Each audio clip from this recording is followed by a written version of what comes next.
pessoal! Hoje eu vou mostrar pra vocês a minha nova caixa registradora. Eu ganhei ela esses dias, né? Sexta-feira passada eu ganhei ela. Só que daí o meu celular tava sem bateria e não deu pra eu gravar pra vocês. E eu vou começar o vídeo pra não ficar muito longo.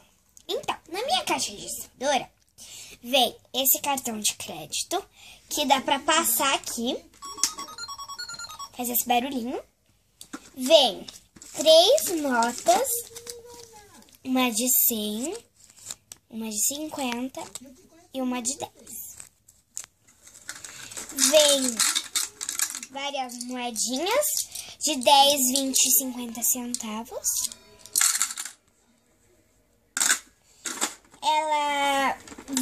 Ela dá pra desmontar. Aqui, ó, dá pra deixar só ela e só essa parte aqui. E dá pra montar também, deixar os dois juntos. E aqui na parte do estoque de produtos, vem essa caixinha de blueberry.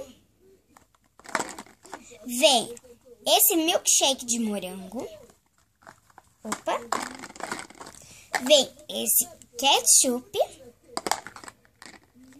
Vem essa água, esse pote de água natural. Todos eles vêm com um código de barra. E tem um achocolatado.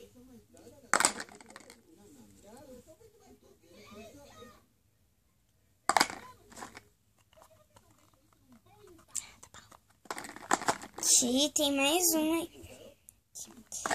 E essa parte aqui, ó. Essa parte aqui, você pode pegar um produto, deixar assim e fazer assim, ó. Vai aparecer o preço. Não vai aparecer aqui, mas ele aparece o preço. Bem legal.